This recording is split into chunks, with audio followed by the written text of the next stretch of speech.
Good afternoon, everybody. Welcome to Inside the Outhouse. As soon as I get my little sticky note up here. Hey, it's Tech Week takeover by Maskell and Co. Pete Smith is away in the field, which is amazing, and hopefully everyone can hear me because I'm on a dodgy connection. Can you all still hear me? Because my computer's just having good. All right.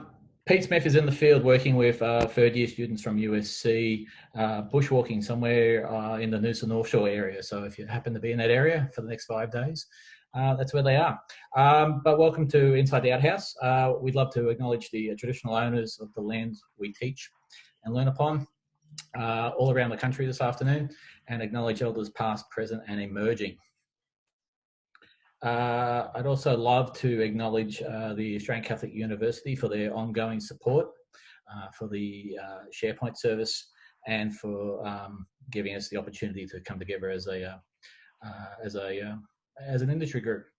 I'm just going to quickly share the screen here and bring up my PowerPoint slide. Just the usual hygiene in the outhouse. Please mute yourself upon entry. Indicate where you're from in the chat. That'd be great. We have lots of regulars and we'd love to see you folks again. But if you're new to the group, just say hi in the chat. If you can please keep your discussions on the topic, the burning question today, and we'll get to that in a moment. Links and comments in the group chat. Feel free to share those. That's why we're here. And we really want to hear from everyone. So ask questions, share your opinions. And we've got a really interesting topic that I'm really excited about today. And if I can get my computer to work. There we go. There we go. This week's agenda is how online pedagogies can deepen engagement to outdoor education programs with Mr. David Hills from Brisbane Grammar School and USC. I'm just going to come out of there. I got to get a new computer, folks. I'm sorry about this.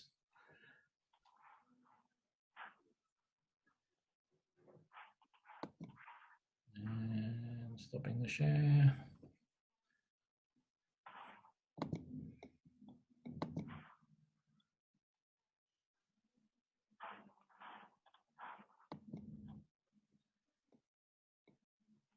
There we go. Very slow computer connection here. Dave Hills. I've known Dave for a number of years. Firstly, he was, I first encountered Dave when he was CEO of Canoeing Queensland back in the day. He's currently a teacher of outdoor education at Brisbane Grammar School, which I've had the honour of working at earlier in the year before the pandemic. He's currently conducting an international study on including and excluding digital technology in outdoor education. Has presented at the national the NOEC conference on that previously in Tasmania, and yeah, he's going to talk to us today about the burning question. I'm going to stop talking and let my computer have a nervous breakdown, and I'm going to hand it over to Dave. Fantastic. Great. Thanks so much for that, David. So yeah, thanks for inviting me into the Outhouse. I'm really looking forward to having a chat about my topic and what I've been up to, both in terms of my research and what we've been doing in grammar, and in terms of this huge topic of technology and outdoor education, as we go through some slides. I don't want to talk for that long in any great length and any great block, so I'm going to make a few points, have some discussion, and then do that kind of format as we go through. So, digital technology and outdoor education. As a bit of an introduction to the topic, we all know this has been a huge debate in the sector for as long as we've had smart technology, as long as we've had devices. I've kind of typically sum it up on my first slide here in terms of what we want to do when we include it and when we exclude it. Often we include technology to create new opportunities in the outdoors. However, it inevitably distracts students, and typically we all know the damage that smartphones and technology can do. When we exclude technology, we want to immerse students into the outdoors even more than they normally would be, but also it does or it can cause quite a bit of disorganization and distress as well. So we're sort of in one of those four spaces constantly as we go in excluding technology in the outdoors. And there's a huge debate as to which space we should be in on these different sessions. Part of my work and part of my research is to create a framework to help people navigate those four areas and make really good decisions about including or excluding tech and reflect on them afterwards. And that's kind of part of the research I'm doing at the moment. Just to be clear though, in this session, we're talking about technology in terms of digital technology, not technology in general. We're talking about it when it's being used before, during and after the experience, and we're talking about it with staff and students.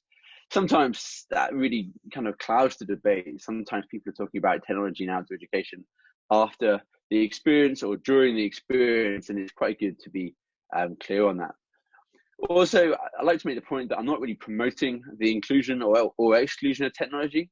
I'm merely just encouraging people to think critically about when they do include and exclude it. So first of all, I'm going to talk about technology in outdoor education in lockdown, some of the things we've been doing at Brisbane Grammar and some of the other things that are going on in the sector at the moment. And then I'm going to talk about generating a 1-hour movie, which has been a bit of a trend over in the UK. We'll have a quick discussion and answer some questions that are coming through in the chat room. And then I'll talk about learning metrics. So how we demonstrate how we're teaching and learning online in outdoor education, and talk about some of the next big disruptors in technology this year. And then I've got a few things to flag up which are happening in technology in outdoor education in the next 12 months. So online learning and learning in lockdown, like most people at Grammar, we're kind of reflecting upon a pretty intensive period of no outdoor education in lockdown. And really, I wanted to share some of the things that we did at Grammar, which we found effective.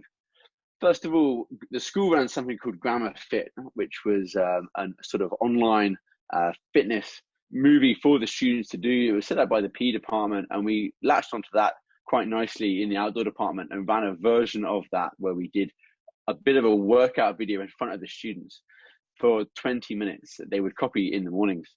That worked out really well. It allowed us to show off a lot of our venues and reconnect them to the sense of place at Mugra, which is our outdoor centre down here. We also ran a bunch of online tasks. Derek, my colleague who's spoken on this forum before, ran a really successful task, basically getting the students to do an expedition at home. He released a movie of an expedition that they would have otherwise done, and then got them to film themselves doing parts of it, like Grammar Fit, but over outdoor environments. We collected all the videos of them filming themselves walking or hiking on the spot with their mock backpack at home, and then ran that, overlaid that with a relay video and an actual first-person video going around that mountain. And the students really loved seeing each other's responses. We also asked them to do a bunch of reflective and constructive tasks.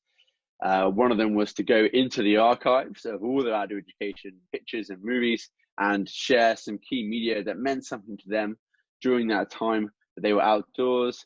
And then we also taught online, in live online discussions, clarifying those tasks, but also having those connections with the boys in teams at the time.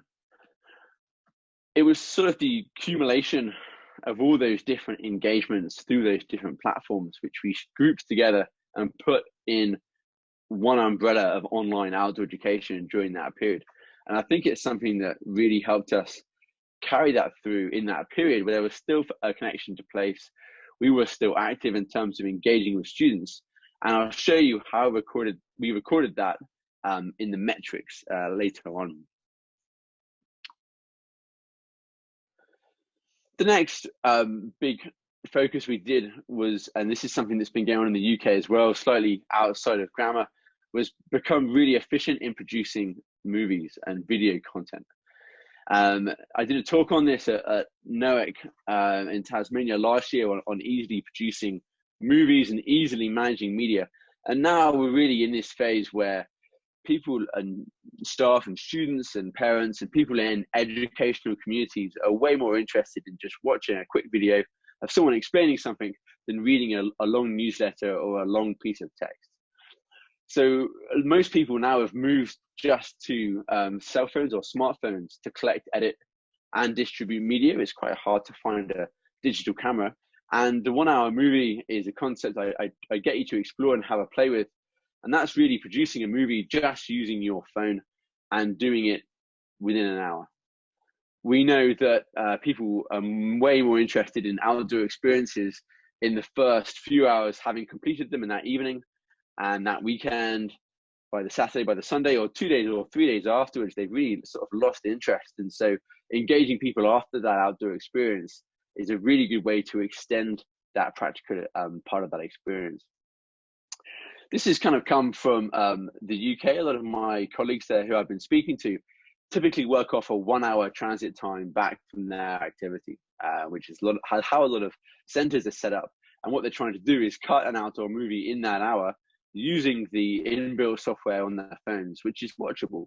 It doesn't necessarily have to be a work of art or a masterpiece, but generally they're just cutting something that they know that the students will watch, which has had a degree of filter, so it's appropriate, and it's set to some kind of music. So a lot of people are doing this with the inbuilt software on their phones. So generally, if you're Android, you're typically in Google Photos or YouTube Studio. If you're Apple, you're typically in iMovie, and you're really just keeping everything in the same ecosystem, in the same tech ecosystem that you're in. So you're not trying to cross platforms, which makes this a really simple process. And if you haven't explored these two bits of software, then they're really, really easy to use. The Apple one in particular, because it basically generates you a movie and then works backwards, which is how you manage to cut a quick movie in an hour. So you take all the media from that day, and if you've had a number of teachers on an outdoor session, you can easily create a shared folder, which should sync fairly well to put all your media in one place. And then to cut the 1 hour movie, you cut the auto-generated movie. So iMovie and the Google Photo equivalent will generate you a movie with your media that you took. You can then work backwards, chopping out the pictures or the video in there, which doesn't really work too well, and then really get to the stage where you're happy with it, render it out to music, and put it out there as well. So those two tools are really helping quickly generate media, and we all know the power of media in terms of generating reflections, connecting with students after that experience, and allowing them to really reflect on and share that experience as well. So that's just been proving really effective. So in summary, I guess just to summarize this first part of my presentation, it's been a huge shift towards online learning, and we've really tried to use media as much as possible and take it to that next level of efficiency in terms of engaging with the students, still keeping them connected to their sense of place down here at Mugra. And I think the sector has had a huge step forward in how it's producing media and taking it back to students during this period, so they're still connected outside that experience. So that's kind of the end of my first couple of points. If I can just have a look at some questions now from David, if he's managed to have a look at some. If David's there. Can you hear me? Yeah. I don't have any questions, but my connection, I had to switch mid-courses. Lovely to have a tech problem during a tech talk. Is there any questions from within the group? There is none in the chat, but if anybody has any questions now, feel free to unmute yourself and ask.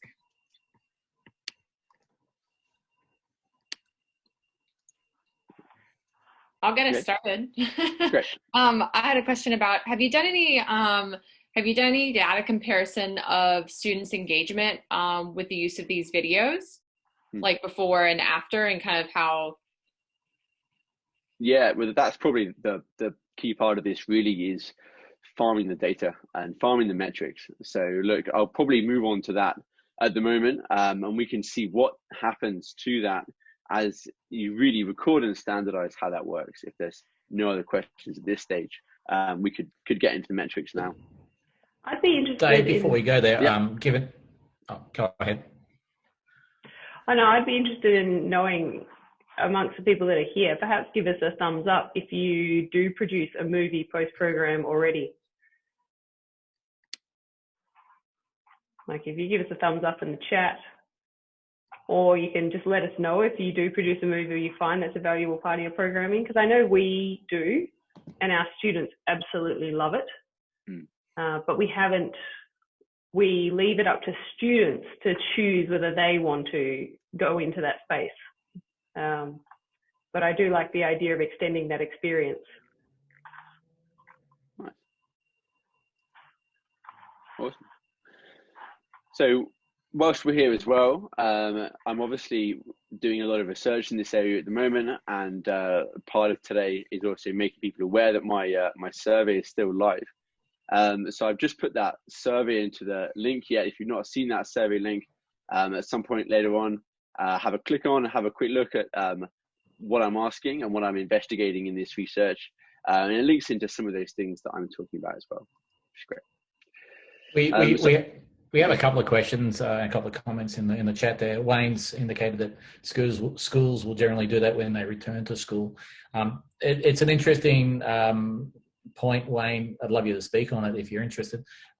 Is it because the service you're providing doesn't encompass a video production or a photography component of their experience, or because that's the school's choice?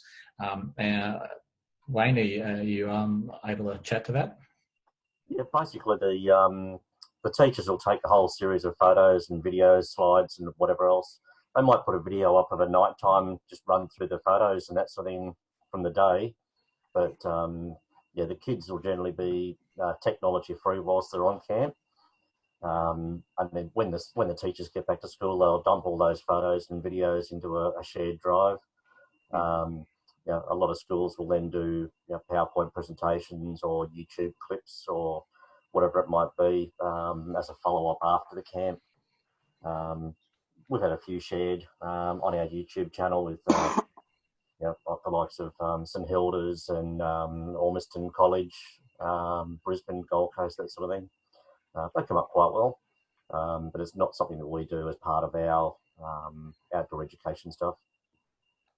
Thanks for sharing. And this is what we're all about here in the OutHaus. Sue's mentioned that after the whole year group camp, there's a video production, which I'll have to go and now find, because I forgot that there's an amazing production value in what Canberra Grammar has been doing for the last couple of years. So I'll share that into the chat.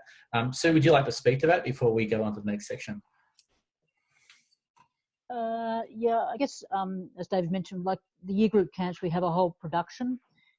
Whereas if we're doing stuff that's on the weekend, like we just went climbing, yes, we took photos, but finding the time to then put them together, usually, your day doesn't finish till late and you move on to the next thing. So we're asking the D.V. kids to do it. So I guess that's a good move in terms of Duke of Ed kids, because they're more invested in it. And, that's part of their production or their assessment after their trip.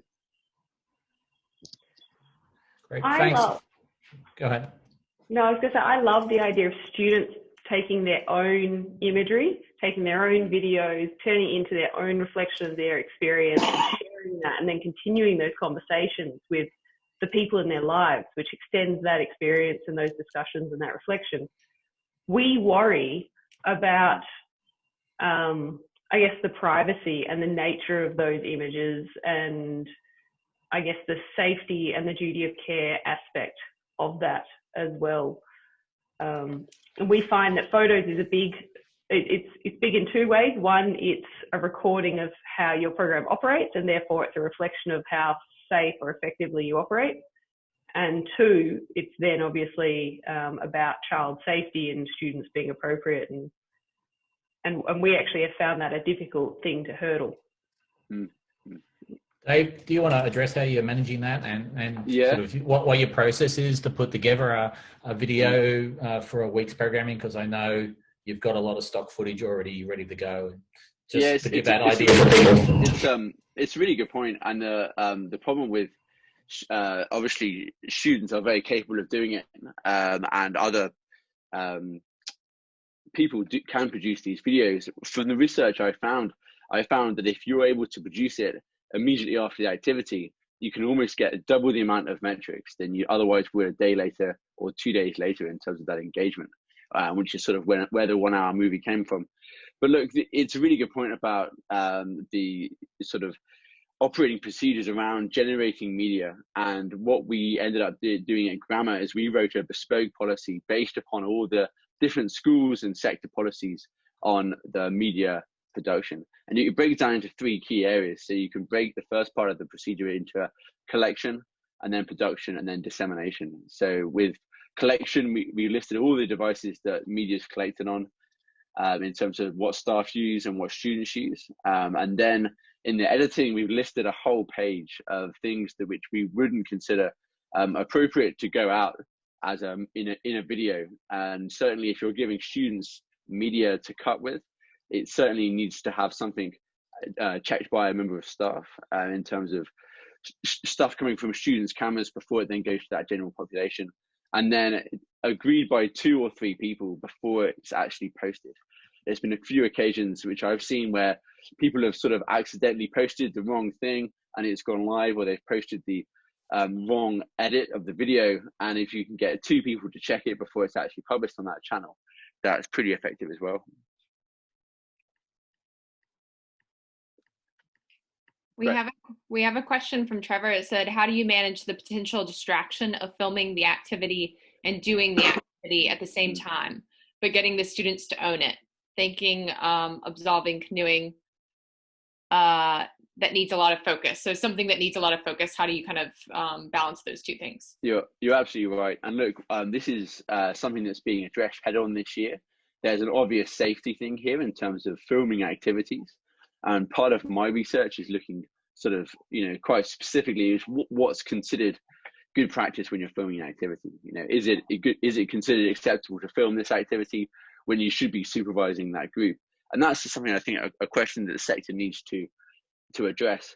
I'll talk about this later, but the Institute for Outdoor Learning in the UK are actually going to publish guidelines for good practice in January on this very topic. So they're talking to all the peak bodies in the UK and internationally, and they're going to say, look, we consider this acceptable and this isn't acceptable in terms of filming activities and still being responsible for them. I think it's been fairly obvious from some discussions that if you're flying a drone and still trying to supervise a group, then that's obviously not practical, but it's probably the more intricate situations where you wouldn't want an accident to occur and a member of staff holding a camera, looking through a lens and having missed something. So it's certainly a bit of a void in terms of the operating procedures that the sector is going to address, and it'd be interesting to see what comes out in January. I think a lot of times we think of these videos in terms of marketing and putting them out for people, but I think that the benefits that you could get from actually the students doing it for themselves and creating it for their own benefits are something that we miss here. It doesn't have to be a marketing ploy or anything like that. It could just be something that's purely for the students to kind of relive that experience and kind of solidify that experience in their mind of how much they enjoyed it. Especially looking back when it was like, if they had a really difficult time with something and then looking back and being able to see that they made it through it, I think could be beneficial as well. So not just the marketing aspects, but for the students' learning objectives. Great. Wayne, go ahead, Dave.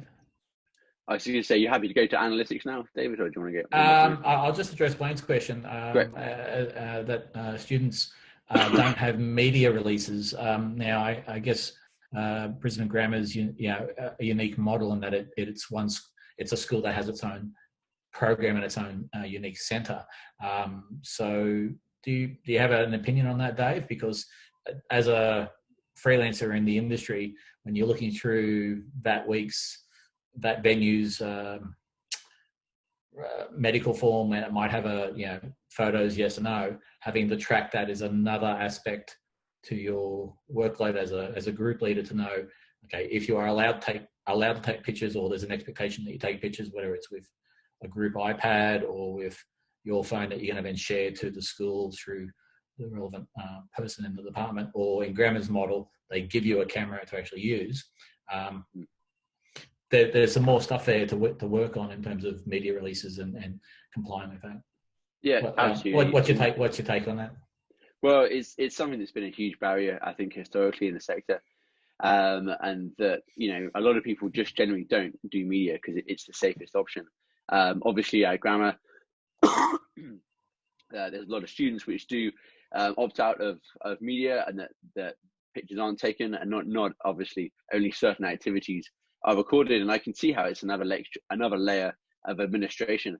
But I think now that with automation, it's something that's going to get more efficient. A lot more media releases and administration is now online. So hopefully, in situations before where an organization might steer away from it, they might use various apps to speed that process up, and then they can happily say, yeah, okay, we can go ahead and use media and record the lesson and manage it effectively without worrying too much about that side of it. But it is a concern, and it does need to be pretty watertight before you start publishing on social media. I found as a freelancer coming and working multiple weeks with Grammar, it's a very seamless process. I get the briefing, I take pictures when I'm throwing kids off abseiling, provided it's done in a safe way, and taking pictures from a distance and set up. So it's fairly seamless. Let's move on to the next section.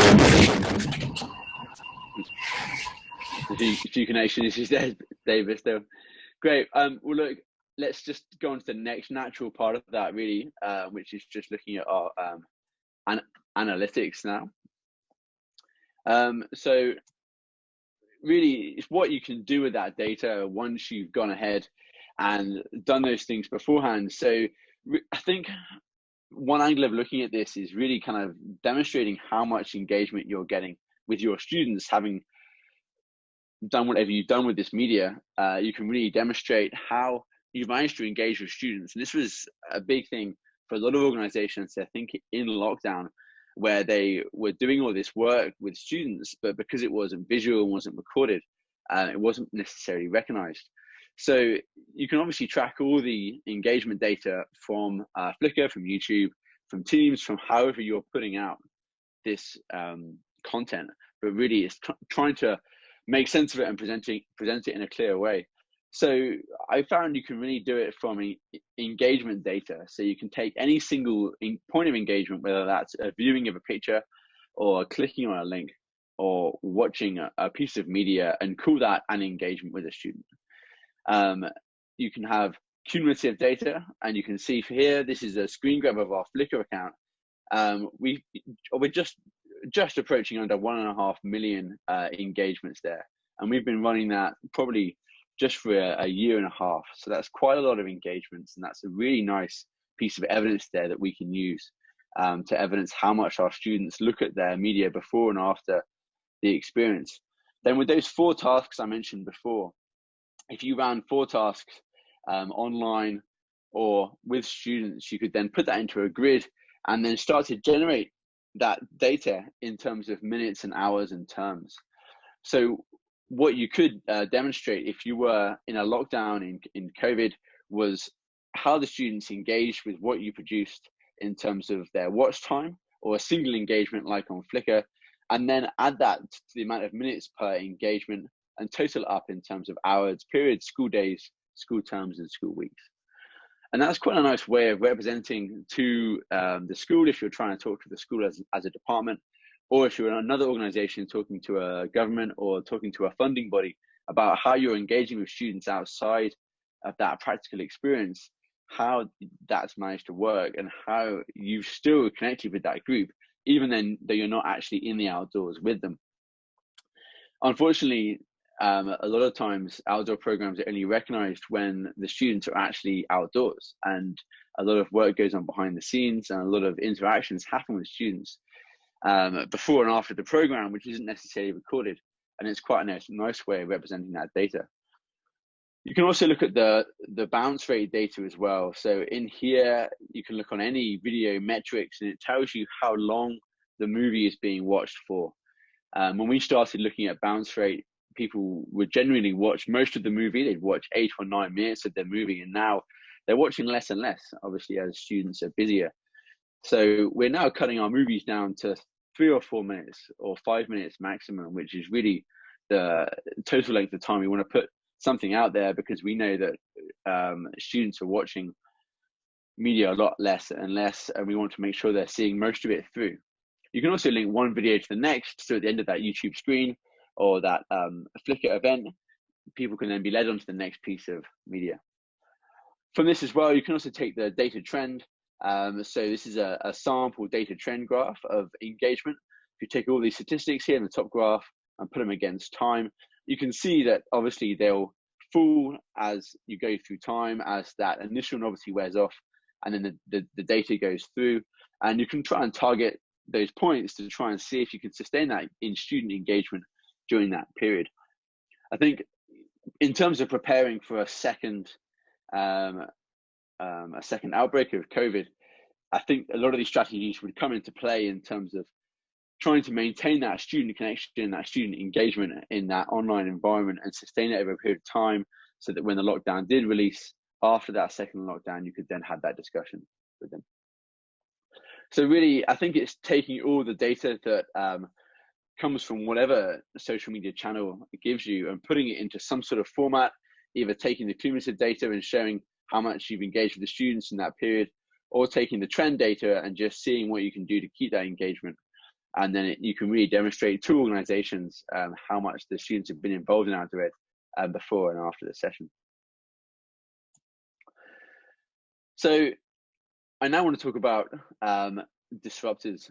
I think that we can't really talk about technology and not talk about the two big things that are going to happen this year that may or may not disrupt this sector.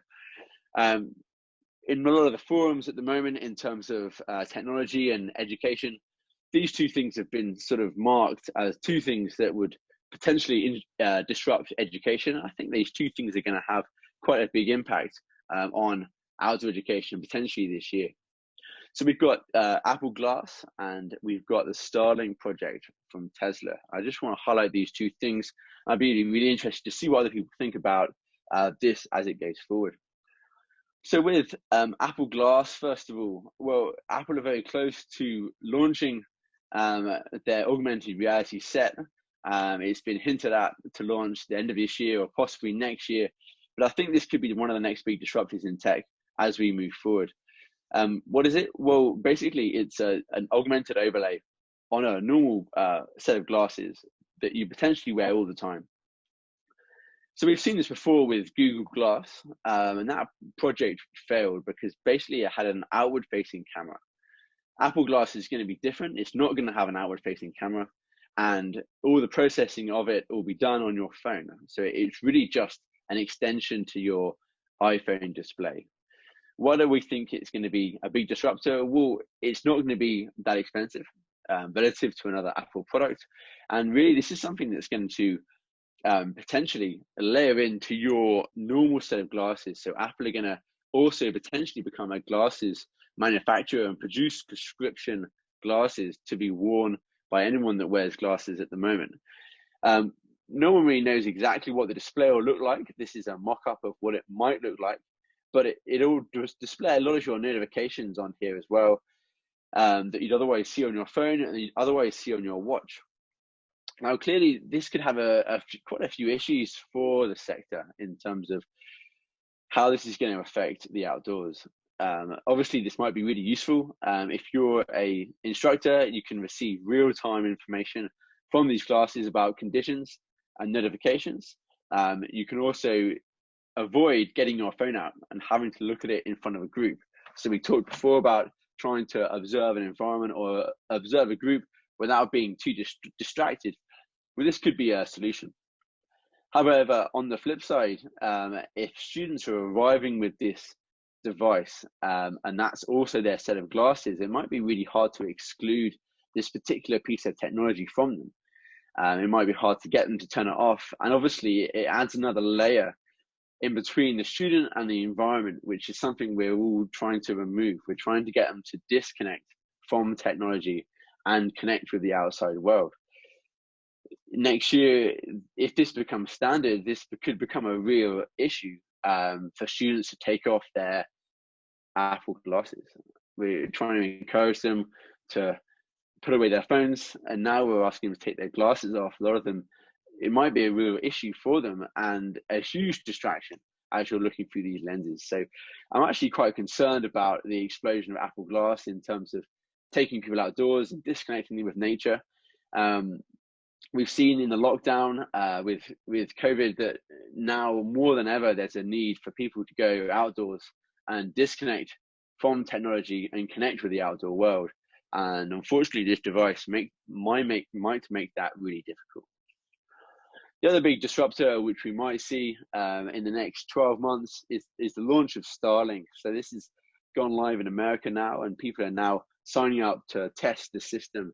So this is Elon Musk's plan to connect the entire world so that you're always online. And if you haven't seen this yet, it's sort of to think about this in between a satellite phone and a smartphone. It's that level in the middle, using satellites that aren't quite as high, which still can provide that level of connectivity. So the plan is you'll always be online. You'll always be connected. There's no black spots, and connectivity just becomes a given when you're in the outdoors. There's obviously advantages there as to not really having to carry a sat phone, having to carry a separate communication system. Your smartphone through one of these devices will always be connected, and you'll always be able to know where you are, call for help, manage emergency situations really easily, which will have obvious advantages. As group trackers become more commonplace, and for people that use these group trackers, then it's much easier to keep track of people, and timings and logistics will suddenly become really easy in terms of getting in the field data through Starlink. However, we know that a lot of people go into the outdoors to disconnect, and we know that what makes a lot of wild places special is that there isn't reception, there isn't data, and a lot of people love these national parks because there isn't a reception. They can't be expected to answer the phone. With this connectivity now, you might be expected to answer your phone all the time. You might always be expected to be online, to be engaging, and it might open the door to a whole wave of devices which make it really hard for students and staff to disconnect from the digital world and go into the outdoors and have a wilder place.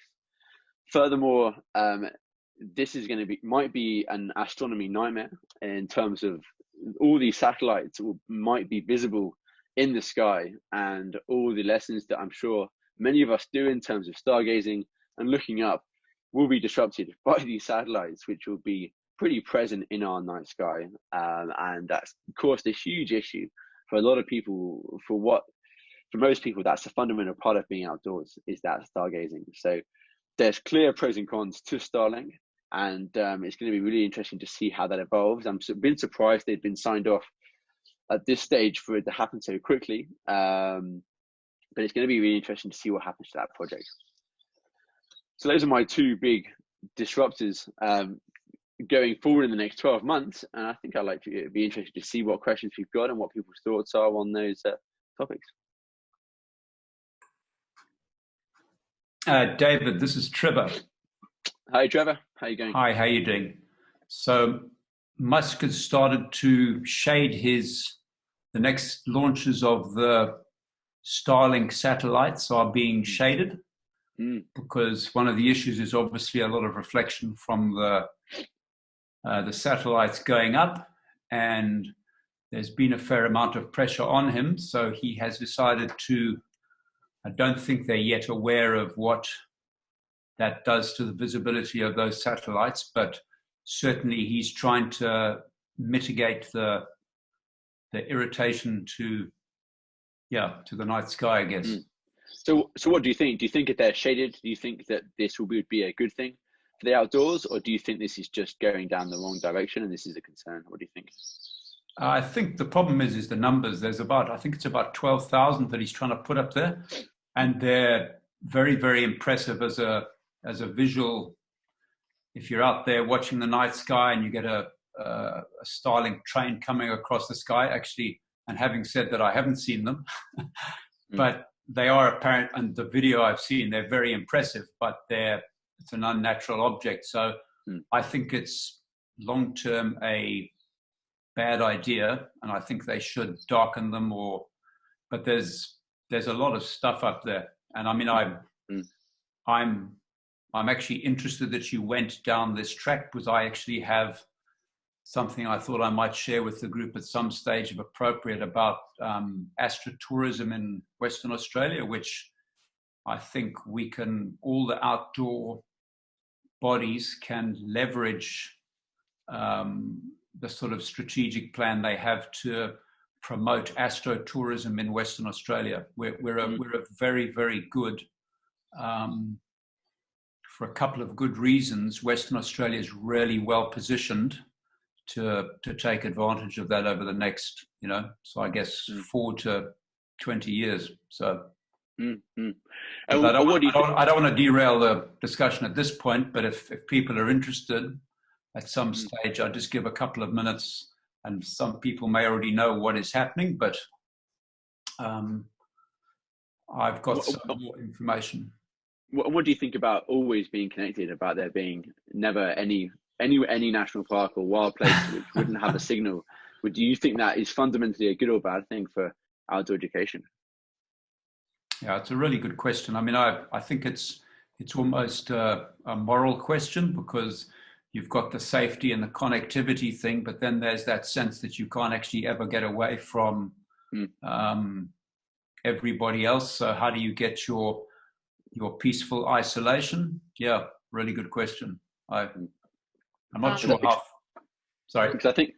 Well, I'm a caver, so if you, I can take you to places. Very good point. Even when we're totally connected, that you won't be able to get a signal. Yeah.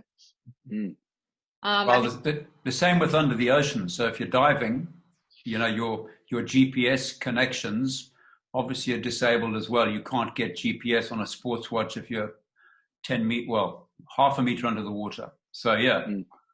But it's brilliant. Like diving and caving might become the real wild places of the future, because they're the places where you truly don't have connectivity. It's an interesting comparison if you think about airplanes here. So airplanes are obviously in this space as well. Before, you could switch off on a flight and think, no one's going to expect me to do anything, because I can just sit on a plane and not be online. And now airlines are being online, and Wi-Fi is becoming cheap and commonplace on planes.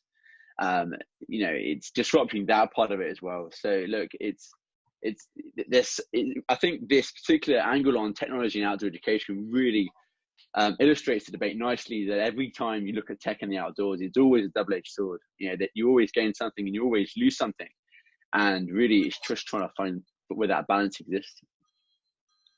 Critter made a really good comment about the issue is the fact that we're always connected to a relationship, and that we can no longer have any time to ourselves. So especially with young people in particular that don't get any time, where they're not constantly under surveillance, and this is just another way, I think, for them to once again be under surveillance, and it may cause some issues with helicopter parenting to the max. I had a question about some of your earlier data work that you've done. What changes or benefits have you seen from collecting that data within your schools? Have you been able to use that data to leverage any extra funding or extra, benefits from the school? So Brisbane Grammar, like many big schools at the moment, has moved to an evidence-based decision-making framework. So really, you can't put anything forward which doesn't have an evidence base behind it. And I think we're seeing that more and more in education. Obviously, we all have very valid opinions, but it needs to be backed up with something concrete. So really, I think when we talk about outdoor education, when we talk about student engagement, we're able to back that up with the huge amounts of data that we've gathered from those learning metrics to show how much the students are engaging, how much they value it, and have that recorded and tracked over time as well. So yeah, it does form the part of our discussions with the school, and also I think it's just a really good way of demonstrating how much students do value outdoor education in a quantitative way, which is really apparent on those graphs.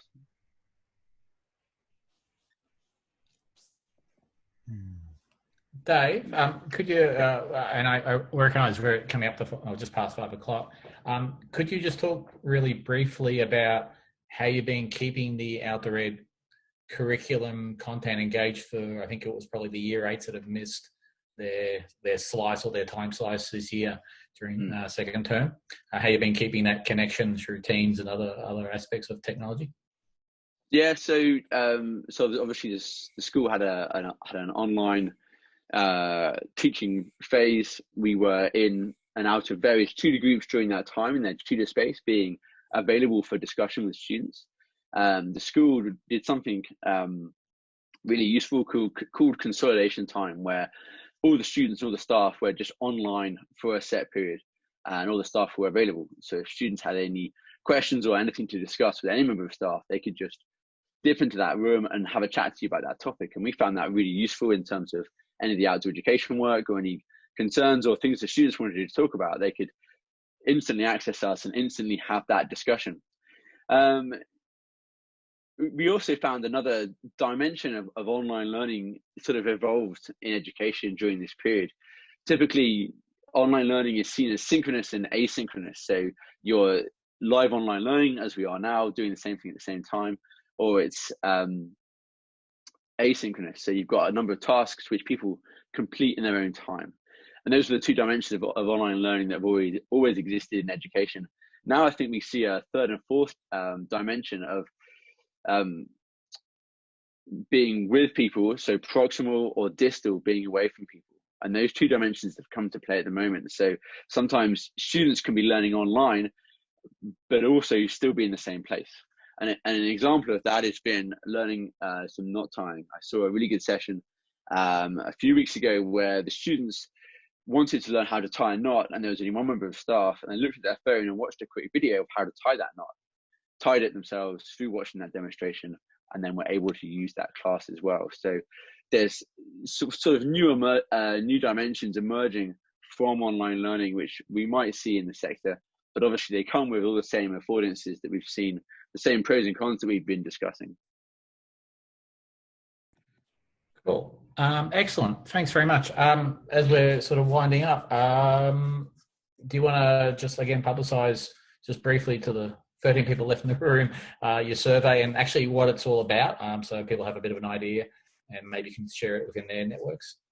Yeah, great. Well, I'll just put that link in again. This is that link is in the chat. If you do have 5 minutes to put your thoughts in here, I've tried to ensure that this is a balanced discussion, and really I'm trying to get down to that debate of how and when we include and exclude technology in outdoor education. So if you do have 5 minutes to click on that link and put your thoughts down and pass it on to other people that had that discussion as well, that'd be fantastic.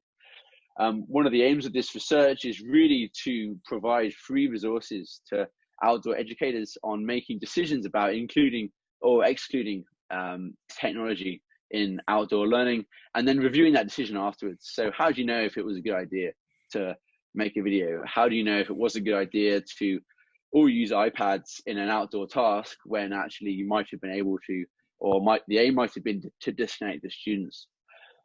Some of the outputs or some of the things to look out for in the next 12 months will the framework that we produced at the last national conference. We're hoping to do version 3 of that as a result of this study.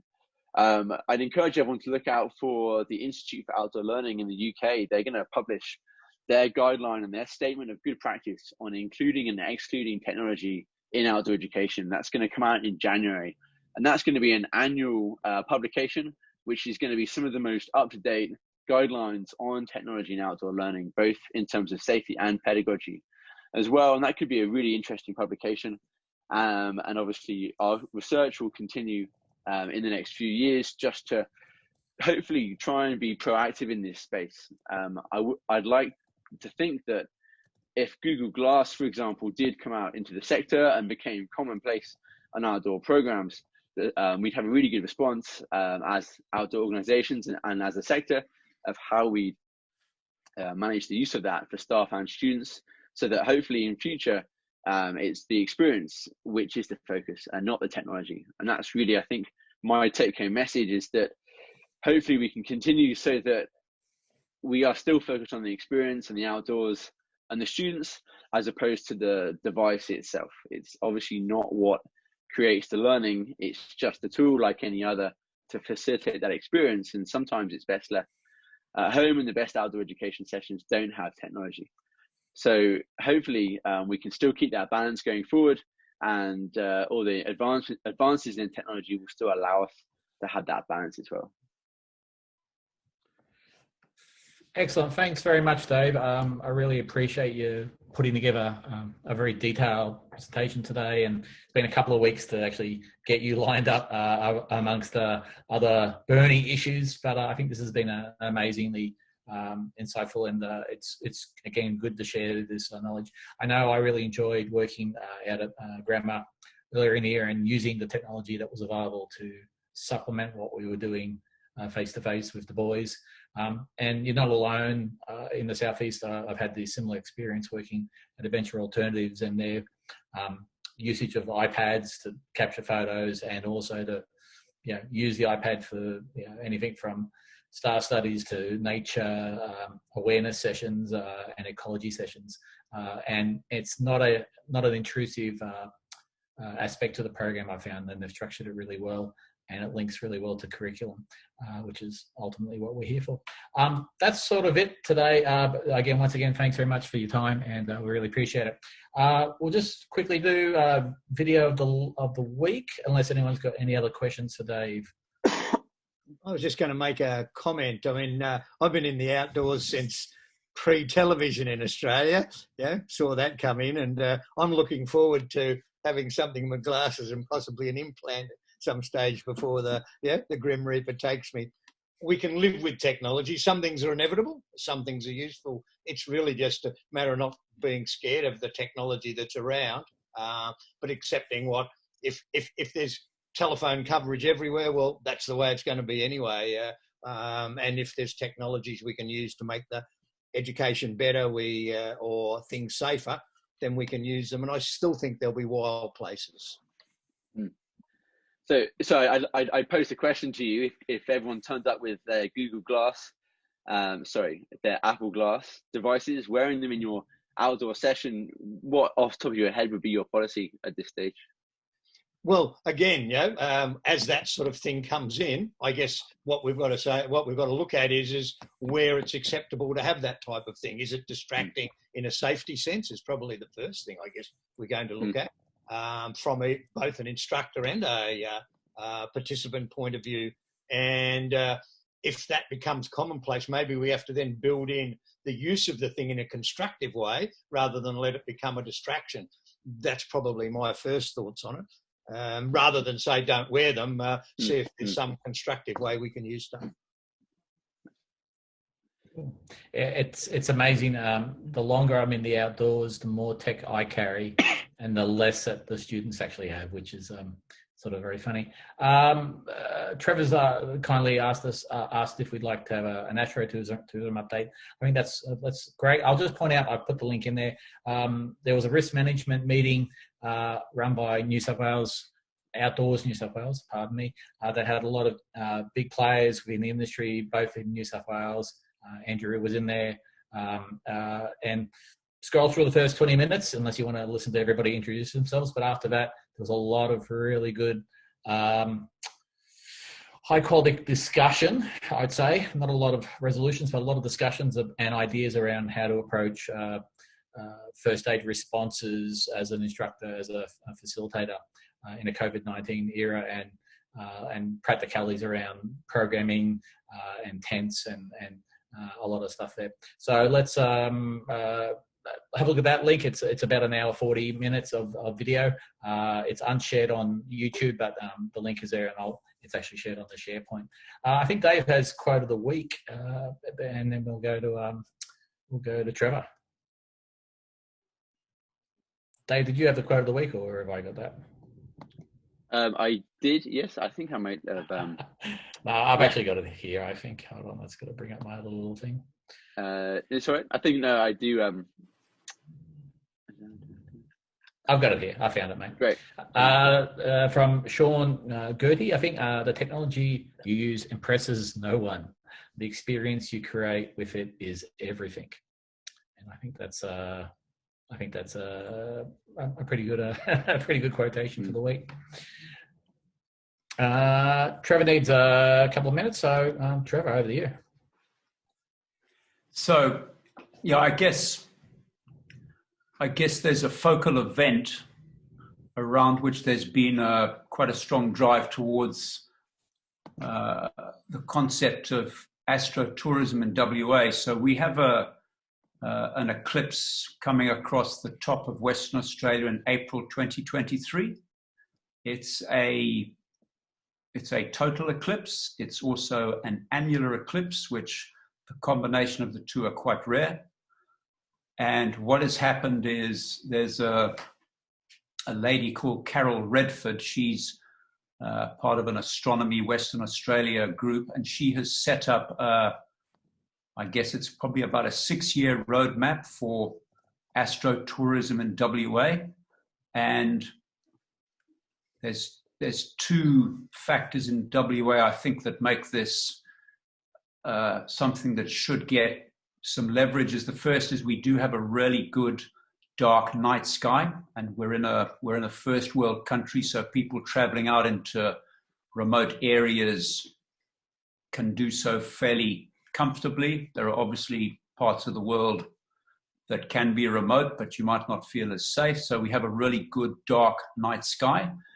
And we also we're in the early stages of a very large radio telescope implementation in Western Australia called the Square Kilometre Array, which has got about 15 years ahead of it to really, its potential will give us a far greater understanding of the very early universe and, you know, the little green men living out there and whatever else. And it's 50% housed in Western Australia. So it's a fantastic opportunity over the next decade. So my thinking, and when I say they've begun this process leading up to April 2023, is about 15 towns going up the west coast have signed up to become Astro Tourism towns. So Cervantes and Northam, and there's a bunch of them that I'm not too sure exactly what they're all doing, but everything we do around the outdoors, we're often overnighting in a really good night sky. So we have to somehow take advantage of this. The strategy paper for the Astro Tourism it's quite comprehensive and it's got some detail, but it hasn't started to build its links with outdoor education organizations. So they're linked with people, and it seems to have a lot of legs and a lot of investment. The Western Australian government is driving it. So it's looking really good. But I spoke to Carol, who runs it, and I said, what are you doing with outdoor organizations, you know, commercial ones, government-based ones? You said, she's part of some groups, but she said that's something for the future. But yeah, hey, talk to me. You know, sort of what ideas have you got? And when you think about the mechanics of going outdoors with kids or adults, you're outdoors in a really good night sky. It's very easy to construct simple stories about what you see above you. Very, very easy. I mean, you've got to think it through and work out what story is appropriate. You know, you can identify the points of light in the sky. You can, you know, refer to the Aboriginal links for how they told their stories.